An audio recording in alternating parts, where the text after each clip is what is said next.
عید کی نماز میں جو ایکسٹرا تکبیرات کہی جاتی ہیں کتنی بار کہی جاتی ہیں، اس سلسلے میں علماء کے درمیان اختلاف ہے، اوپینینز ہیں، اور ہر ایک کے پاس اپنے اپنے دلائل موجود ہیں۔ بعض علماء کے نزدیک 6 ایکسٹرا تکبیر ہیں، بعض کے نزدیک 11 ایکسٹرا تکبیرات ہیں، اور بعض کے نزدیک 12، اور مختلف روایتیں ہیں۔ بہرحال تو یہ بتانے کا مقصد یہ ہے کہ ایسے موقع پر عام طور پر ہوتا یہ ہے کہ بعض لوگ اپنی دلیل دکھا کر، ایک آدھ حدیث دکھا کر دوسرے لوگوں کو غلط ثابت کرنا چاہتے ہیں، اور یہ ثابت کرتے ہیں کہ فلاں شخص یا فلاں طبقہ حدیث کے خلاف عمل کر رہا ہے، سنت کے خلاف عمل کر رہا ہے۔ تو یاد رکھیے یہ طریقہ صحیح نہیں۔ میں کسی مخصوص طبقے، کسی مخصوص مسلک کو ٹارگٹ نہیں کر رہا، بلکہ عمومی بات کر رہا ہوں۔ یہ ایسا کہنے والا شخص کسی بھی مسلک، کسی بھی اسکول آف تھاٹ سے تعلق ہے۔ بہرحال اس بات کو یاد رکھیں کہ ہر ایک اسکول آف تھاٹ کے پاس اپنے دلائل موجود ہیں، اور قرآن و حدیث سے دلائل موجود ہیں، صحابہ کے عمل سے دلائل موجود ہیں، اور اوتھینٹک روایت اور حدیثیں اور دلائل موجود۔ تو اگر آپ ایک طرف دیکھیں تو حضرت ابو ہریرہ رضی اللہ تعالی عنہ اور حضرت عبداللہ بن عمر رضی اللہ تعالی عنہ، حضرت عائشہ رضی اللہ تعالی عنہ، ان صحابہ سے 12 ایکسٹرا تکبیرات مروی ہیں، روایت کی گئی ہیں، اور بھی روایتیں ہیں۔ اور اگر دوسری طرف آپ دیکھیں تو حضرت عمر بن خطاب رضی اللہ تعالی عنہ، حضرت عبداللہ بن مسعود، حضرت ابو مسعود الانصاری، ابو موسیٰ الاشعری، حضرت حذیفہ بن الیمان رضی اللہ تعالی عنہ اجمعین، ان صحابہ سے 6 ایکسٹرا تکبیرات مروی ہیں۔ تو معلوم ہوا کہ یہ کوئی ایسا مسئلہ نہیں ہے جس کو حق اور باطل کا معیار بنا لیا ہے۔ تو اس مسئلے کو لے کر یا اس جیسے دوسرے فروعی مسائل کو لے کر امت میں انتشار نہیں پیدا کرنا۔ تو بہرحال اب عوام کیا کرے؟ جو اختلاف ہے علماء کے درمیان دلائل کی بنیاد پر، تو عوام کو کیا کرنا چاہیے؟ تو یاد رکھیں کہ عوام کو یہ کرنا چاہیے کہ جو شخص جس مسلک سے تعلق رکھتا ہو، جس اسکول آف تھاٹ سے تعلق رکھتا ہو، وہ اس کے مطابق عمل کرے، اور اپنے مسلک پر عمل کرتے ہوئے دوسروں کے لیے گنجائش چھوڑے۔ ایسا نہ ہو کہ جو ہم کر رہے ہیں وہی صحیح ہے، باقی سب غلط ہے، باقی سب سنت کے خلاف، حدیث کے خلاف عمل کر رہے ہیں۔ ایسا نہیں کہنا چاہیے۔ اب چونکہ ہمارے ملک میں مسلمانوں کی اکثریت فقہ حنفی کو فالو کرتی ہے، حنفی اسکول آف تھاٹ کو، تو سب سے پہلے میں حنفی اسکول آف تھاٹ کے مطابق عید کی نماز کس طرح پڑھی جاتی ہے اس کو میں تھوڑے ڈیٹیل سے بتاؤں۔ تو یاد رکھیے کہ حنفی اسکول آف تھاٹ کے مطابق عید کی نماز میں 6 ایکسٹرا تکبیرات ہیں، یعنی عید کی نماز 2 رکعت پڑھی جائے گی جس طریقے سے نمازیں پڑھی جاتی ہیں، بس فرق یہ ہوگا کہ اس عید کی نماز میں 6 بار ایکسٹرا تکبیر کہی جائیں گی، اور اس کی صورت کیا ہوگی یہ آپ سمجھ لیں اچھی طرح۔ سب سے پہلے نماز جب شروع کی جائے گی تو تکبیر تحریمہ سے شروع کی جاتی ہے، یعنی جو سب سے پہلے اللہ اکبر کہہ کر ہاتھ باندھا جاتا ہے اور نماز شروع کی جاتی ہے، عام نمازوں میں ہر دن جس طرح کیا جاتا ہے، تو اس تکبیر کو تکبیر تحریمہ کہتے ہیں۔ تو سب سے پہلے عید کی نماز شروع کرنے کے لیے ظاہر ہے کہ تکبیر تحریمہ کہنا ہے، اللہ اکبر کہہ کر ہاتھ باندھ لینا ہے۔ پھر اس کے بعد جس طرح عام نمازوں میں اللہ اکبر کہنے کے بعد قرات شروع کرنے سے پہلے ہم ثنا پڑھتے ہیں، اسی طریقے سے عید کی نماز میں بھی اللہ اکبر کہہ کر ہاتھ باندھنے کے بعد ہم ثنا پڑھیں گے، اور اب ثنا پڑھنے کے بعد قرات شروع نہیں کریں گے کی نماز میں، بلکہ جو پہلی رکعت ہوگی اس میں قرات شروع کرنے سے پہلے ہم 3 بار ایکسٹرا تکبیر کہیں گے۔ اس کی صورت یہ کہ آپ نے ثنا پڑھ لی ہے، اب ثنا پڑھنے کے بعد پھر آپ سب سے پہلے پہلی ایکسٹرا تکبیر کہیں گے، وہ اس کی صورت یہ ہوگی کہ اللہ اکبر کہہ کر ہاتھ اٹھائیں گے اوپر تک، اور پھر ہاتھ نیچے چھوڑ، ہاتھ باندھیں گے نہیں، ہاتھ نیچے چھوڑ دیں گے۔ یہ ہوئی آپ کی سب سے پہلی ایکسٹرا تکبیر۔ پھر اس کے بعد دوسری مرتبہ اللہ اکبر کہتے ہوئے ہاتھ اٹھائیں گے، اور پھر ہاتھ نیچے چھوڑ دیں گے، ہاتھ نہیں باندھیں گے۔ آپ کی 2 ایکسٹرا تکبیر مکمل ہوئی، اور پہلی رکعت میں اب تیسری آخری تکبیر، ایکسٹرا تکبیر کہتے ہوئے آپ اللہ اکبر کہتے ہوئے ہاتھ اٹھائیں گے، اور پھر اب ہاتھ باندھ لیں گے۔ اس کی وجہ یہ ہے کہ اب آپ کو قرات شروع، تو پہلی رکعت میں تکبیر تحریمہ اور ثنا پڑھنے کے بعد 3 ایکسٹرا تکبیر کہنا ہے، اور اس 3 تکبیر کہنے کے بعد اب قرات شروع کر دینا۔ تو اب آپ کو پہلے سورۃ الفاتحہ پڑھنا ہے، اس کے بعد آپ کوئی بھی سورت ملا لیں، سورۃ الاعلیٰ، سبح اسم ربک الاعلیٰ پہلی رکعت میں آئے تو بہتر ہے، سنت ہے، لیکن اگر نہ یاد ہو تو کوئی حرج نہیں، بلکہ آپ کوئی بھی سورت ملا لیں، وہ کافی ہے۔ تو قرات کرنے کے بعد پھر آپ رکوع میں جائیں گے، پھر رکوع سے اٹھیں گے، پھر 2 سجدے کریں گے۔ دونوں سجدوں سے فارغ ہونے کے بعد اب آپ دوسری رکعت کے لیے کھڑے ہوں گے۔ جب آپ دوسری رکعت کے لیے کھڑے ہو جائیں گے تو پھر آپ کو اب ڈائریکٹ قرات شروع کرنا ہے۔ اب سورۃ الفاتحہ پڑھیں گے آپ، سورۃ الفاتحہ پڑھنے کے بعد پھر کوئی سورت ملائیں گے، دوسری رکعت میں اگر سورۃ الغاشیہ هل اتاک حدیث الغاشیہ پڑھتے ہیں تو بہتر ہے، سنت عمل ہے، لیکن نہ یاد ہو تو کوئی حرج نہیں، کوئی بھی صورت یاد ہو چھوٹی وہ ملا لیں، اس طریقے سے قرات آپ کی مکمل ہو جائے گی۔ پھر قرات مکمل کرنے کے بعد اب آپ کو رکوع ہی جانا ہے، بلکہ رکوع میں جانے سے پہلے اور 3 ایکسٹرا تکبیر کہیں۔ اس کی صورت یہ ہوگی کہ آپ نے سورۃ الفاتحہ اور سورت ملا کر سورت پڑھ لی، قرات کر لی، اب آپ کو پھر کہنا ہے اللہ اکبر کہتے ہوئے ہاتھ اٹھانا ہے، پھر ہاتھ اٹھا کر نیچے چھوڑ دیں، ہاتھ باندھنا نہیں ہے۔ پھر یہ ہو گئی آپ کی دوسری رکعت میں پہلی ایکسٹرا تکبیر، اور پھر اس کے بعد دوسری مرتبہ اللہ اکبر کہہ کر ہاتھ اٹھانا ہے، پھر ہاتھ نیچے چھوڑ دینا، پھر تیسری مرتبہ اللہ اکبر کہہ کر ہاتھ اٹھانا ہے اور پھر ہاتھ نیچے چھوڑ دینا ہے۔ اس طریقے سے آپ کی 6 زائد تکبیر مکمل ہوئی۔ پہلی رکعت میں ثنا کے بعد 3 ایکسٹرا تکبیر قرات سے پہلے اور دوسری رکعت میں قرات کرنے کے بعد 3 ایکسٹرا تکبیر آپ نے مکمل کر لی، جو کہ ٹوٹل 6 تکبیریں ہو گئی ایکسٹرا تکبیر۔ تو 3 تکبیر کرنے کے بعد کہنے کے بعد دوسری رکعت میں اب آپ کو رکوع میں چلے جانا ہے، پھر رکوع میں جا کر رکوع سے پھر اٹھنا ہے، پھر سجدے کرنے ہیں اور اس کے بعد سلام پھیرنا ہے، جس طریقے سے عام نماز میں کیا جاتا ہے ویسا ہی آپ کو کرنا ہے۔ تو یہ بڑا آسان مسئلہ تھا، امید ہے آپ کو سمجھ میں آ گیا ہوگا۔ تو اب یہ عید کی نماز آپ کی مکمل ہو گئی۔ اب عید کی نماز کے بعد خطبہ دینا یہ سنت ہے، جمعے کی نماز میں خطبہ دینا یہ شرط ہے، یہ یاد رکھیے۔ پچھلی ویڈیو میں نے جمعے کے خطبے کو واجب کہہ دیا تھا، بلکہ یہ واجب نہیں شرط ہے، یعنی اگر جمعے کا خطبہ نہ دیا گیا تو جمعے کی نماز ہی صحیح نہیں ہوگی۔ لیکن عیدین کی نماز میں ایسا مسئلہ نہیں ہے، بلکہ عید کی نماز کے بعد خطبہ دینا یہ سنت ہے کہ اگر کسی نے خطبہ نہ بھی دیا تب بھی کی نماز ادا ہو جائے گی، لیکن بہرحال سنت کو ادا کرنا ہی بہتر ہے۔ تو اب آپ میرے چینل کے کمیونٹی ٹیب میں جا کر دیکھ سکتے ہیں، میں نے وہاں پر مختصر سا خطبہ پوسٹ کر دیا ہے، بالکل مختصر ہے، شارٹس خطبہ ہے، اس کو اگر آپ یاد کر لیں تو اچھی بات ہے، اور یاد نہ کر سکے تو دیکھ کر پڑھ لیں، اور اگر دیکھ کر بھی نہیں پڑھ سکتے، یاد بھی نہیں کر سکتے، تو پھر آپ کو کیا کرنا ہے یہ میں نے اپنی پچھلی ویڈیو میں تفصیل سے ڈیٹیل کے ساتھ بتایا تھا، آپ اس ویڈیو کو دیکھ لیں، آئی بٹن میں نے اس کی لنک دے دی ہے۔ اس طریقے سے عید کی نماز آپ کی ادا ہو جائے گی۔ اور یہ بھی یاد رکھیں کہ جو 6 زائد تکبیر کہی جا رہی ہیں، ایکسٹرا تکبیر جو کہی جا رہی ہیں، جو پہلی رکعت میں 3 بار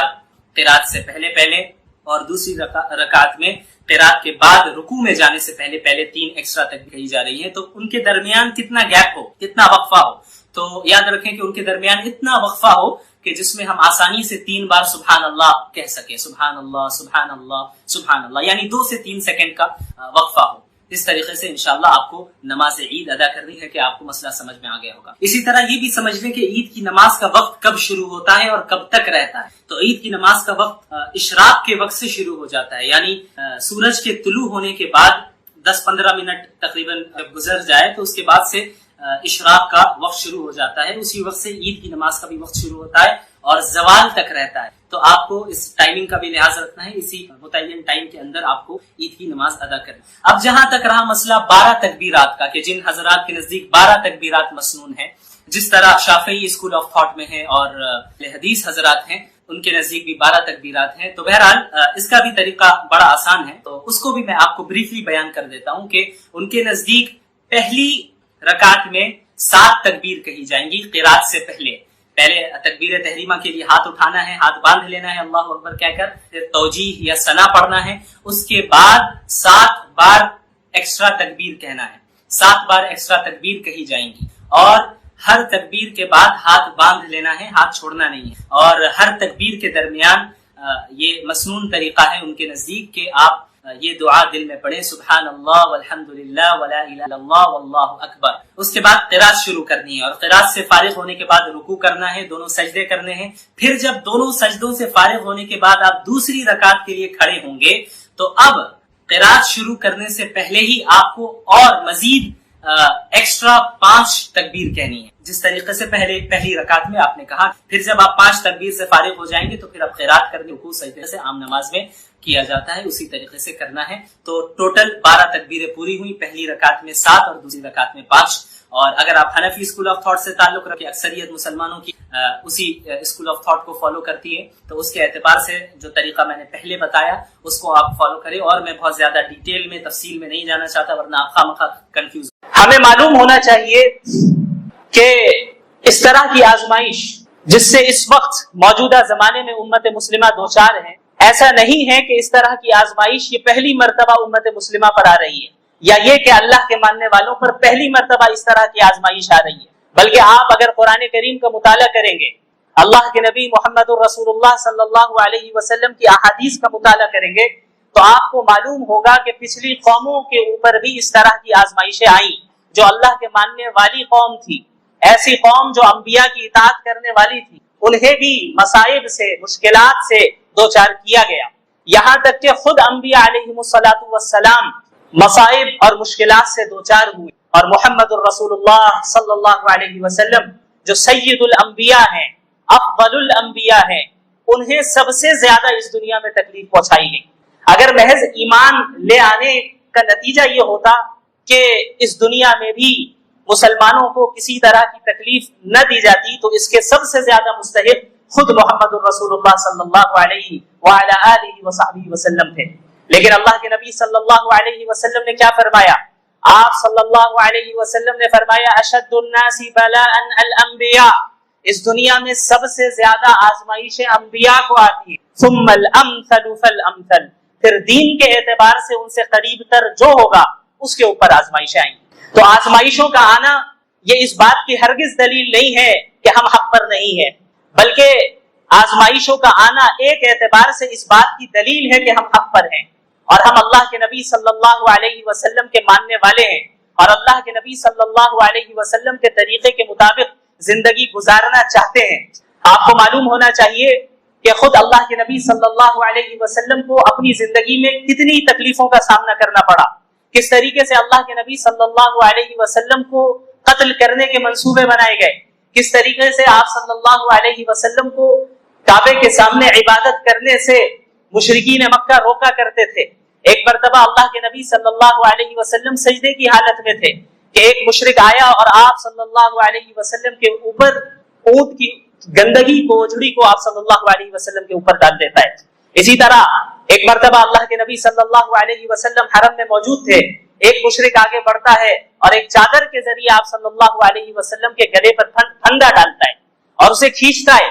یہاں تک کہ حضرت ابو بکر رضی اللہ عنہ قریب آتے ہیں اور اللہ کے نبی صلی اللہ علیہ وسلم سے اس مشرک کو دور کرتے ہیں۔ اسی طرح اللہ کے نبی صلی اللہ علیہ وسلم کو کس طریقے سے طائف میں لہو لہان کیا گیا، آپ صلی اللہ علیہ وسلم اسی دین کے خاطر گئے تھے۔ اب یہ کون سی شخصیت ہے؟ یہ شخصیت وہ ہے جو اللہ کے نزدیک محبوب ترین شخصیت ہے۔ اللہ چاہتے تو انہیں اتنی آزمائشوں سے نہیں گزارتے، اللہ رب العالمین اس بات پر قادر تھے کہ بغیر کسی تکلیف پہنچے اللہ کے نبی صلی اللہ علیہ وسلم پر پورے جزیرۃ العرب کے تمام لوگ ایمان لے آتے، لیکن اللہ کے نبی صلی اللہ علیہ وسلم کو بھی آزمائشوں سے گزارا گیا۔ کیوں؟ تاکہ قیامت تک کی امت کے لیے وہ ایک نمونہ بن سکے، قیامت تک کی امت کے لیے وہ ایک رول ماڈل بن سکے، امت نصیحت حاصل کر سکے کہ ان مواقع میں اللہ کے نبی صلی اللہ علیہ وسلم کی سنت کیا رہی، ان حالات میں اللہ کے نبی صلی اللہ علیہ وسلم نے کس طرح مشرکین کے ساتھ ڈیل کیا،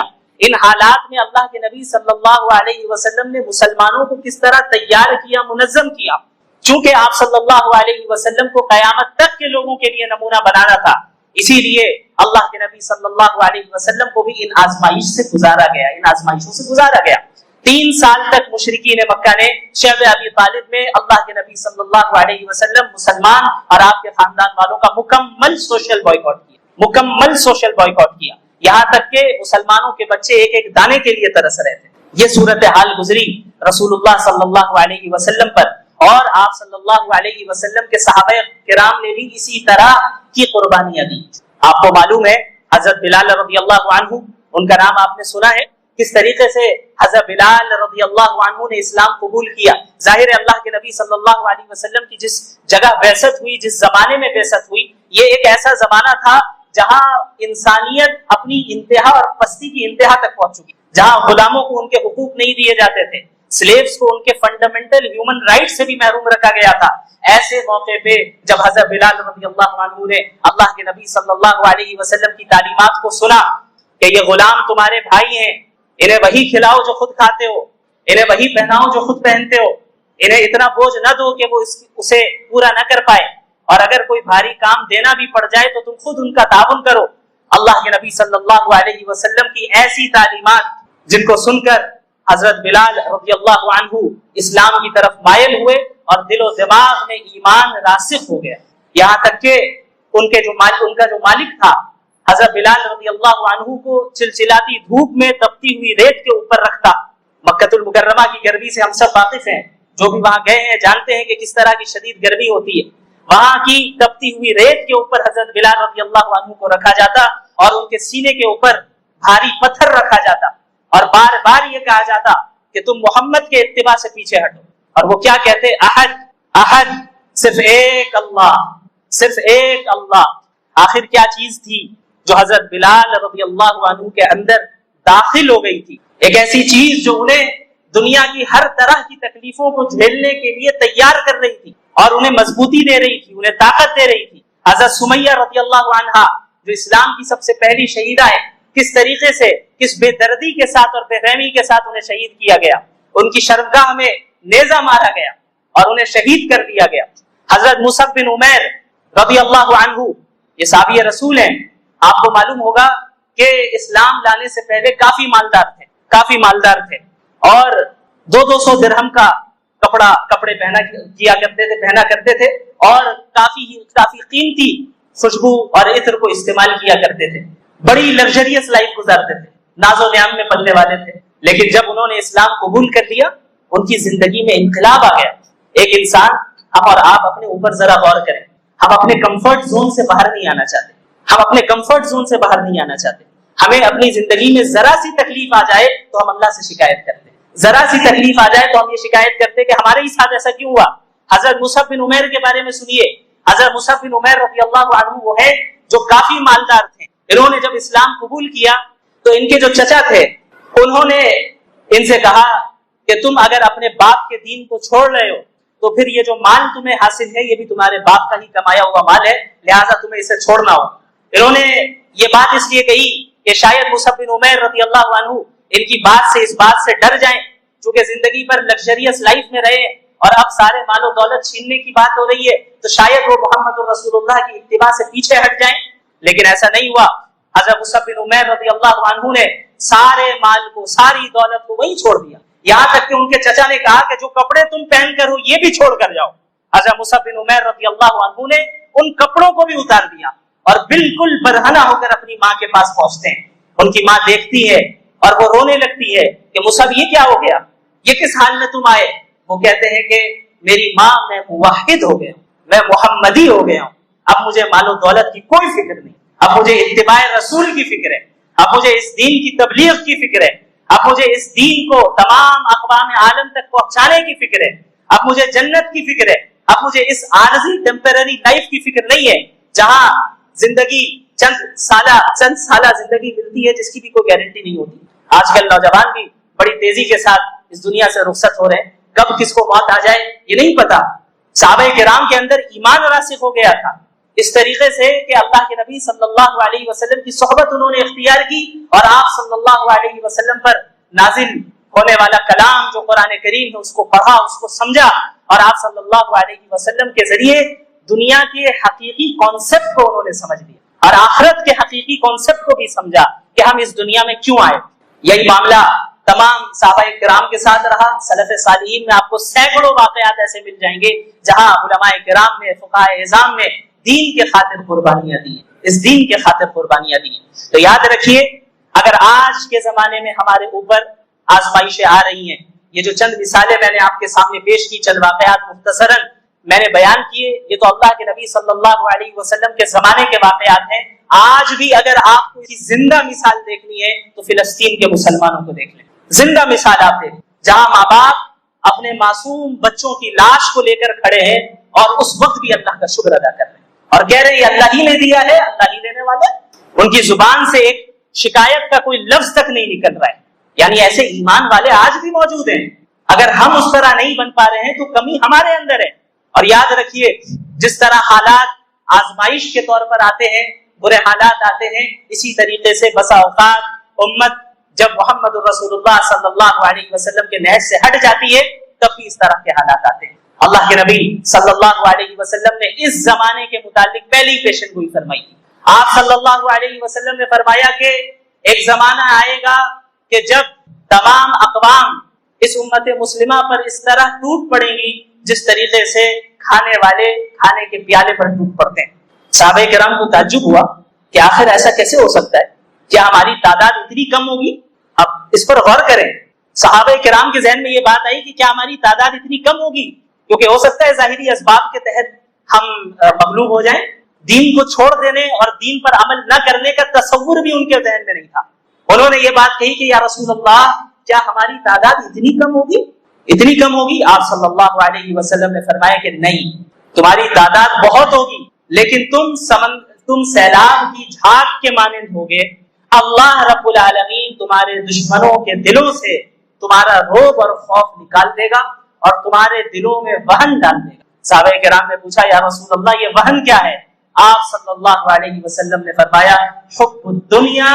وکراہیت الموت، دنیا کی محبت اور موت کا ڈر. دنیا کی محبت اور موت کا ڈر. آپ صلی اللہ علیہ وسلم نے ان حالات کی جو وجہ ہوگی وہ بھی بیان کر دی اور علاج کی طرف اشارہ بھی کر دیا. یعنی اگر پستی اور رسوائی اور ذلت مسلمان ان پستی اور ذلت سے دوچار ہو رہے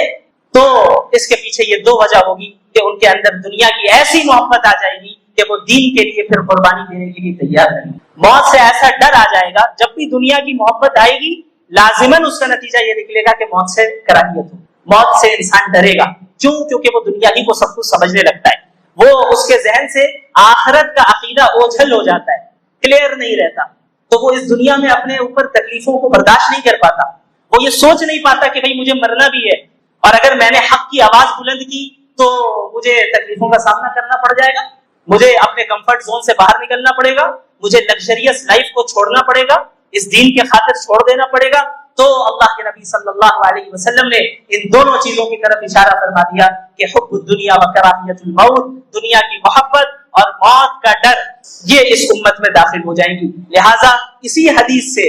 اس پستی کا حل بھی ملتا ہے اور وہ حل یہی ہے کہ ہم امت مسلمہ مل کر اپنے اندر سے دنیا کی محبت کو ختم کریں اور اللہ کی حقیقی محبت اپنے اندر داخل کریں، آخرت کی حقیقی طلب اپنے اندر داخل کریں اور ہم دنیا کے صحیح کانسیپٹ کو سمجھیں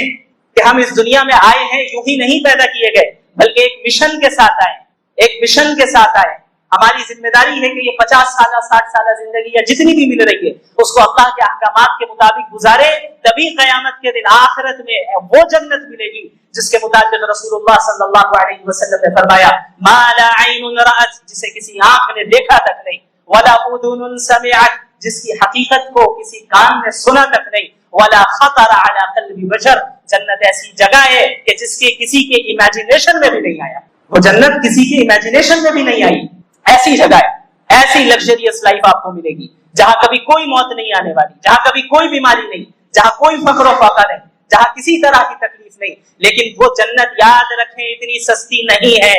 اتنی سستی نہیں ہے. احسب الناس ان يتركوا ان يقولوا آمنا وهم لا يفتنون، کیا لوگوں نے یہ سوچ لیا ہے کہ وہ بس یہ کہہ دیں گے کہ ہم ایمان لے آئیں تو ہم انہیں چھوڑ دیں گے، انہیں یوں ہی چھوڑ دیا جائے گا اور انہیں فتنوں میں اور آزمائشوں میں مبتلا نہیں کیا جائے گا، انہیں جانچا نہیں جائے گا کہ کیا ان کا اقرار صحیح ہے یا غلط ہے. صرف محض کلمہ پڑھ دینے سے جنت مل جائے ایسا نہیں ہوگا. اس دنیا میں آزمائشوں کا سامنا کرنا ہوگا، پھر ان آزمائشوں میں جمنا ہوگا، ڈٹنا ہوگا، صراط مستقیم پر قائم رہنا ہوگا. اور اس کے لیے یاد رکھیں اس وقت جو صورتحال پوری امت مسلمہ کی قائم ہے، خصوصاً ہمارے ملک میں، اس بات کا عزم کر لیں کہ ہم اپنے تمام مفادات کو پیچھے رکھیں گے اور اسلام کے اجتماعی مفاد کو ترجیح دیں گے، چاہے وہ مفاد نسلی ہو، چاہے وہ مفاد خاندانی ہو، چاہے وہ مفاد مسلکی ہو، چاہے وہ مفاد جماعتی ہو، کوئی بھی مفاد ہو. سب سے پہلے ترجیح اگر کسی مفاد کو حاصل ہے تو وہ اسلام کے اجتماعی مفاد کو حاصل ہے. لہٰذا سب سے پہلا کام ہمارا یہ ہے کہ ہم بحیثیت امت مسلمہ متحد ہوں، کلمہ توحید پر متحد ہوں، باطل کے خلاف متحد ہوں. ہم یہ نہیں کہتے کہ سارے مسلمان ایک ہی مسلک اختیار کر لے، سارے مسلمان ایک ہی فرقہ اختیار کر لے، یہ بظاہر عملی طور پہ مشکل ہے، بلکہ بسا اوقات اس کے نتیجے خراب نکل سکتے ہیں۔ میری دعوت یہ ہے کہ ہم کلمہ توحید پر تو متفق ہو جائیں، ہم باطل کے خلاف تو متحد ہو جائیں۔ اگر ہم نے یہ اتحاد کر لیا اور اللہ اور اس کے رسول کی اطاعت کو اور اللہ اور اس کے رسول کی تعلیمات کو اپنی زندگی میں شامل کر لیا، تو یاد رکھیے دنیا کی کوئی طاقت آپ کا کچھ نہیں بگاڑ سکتی۔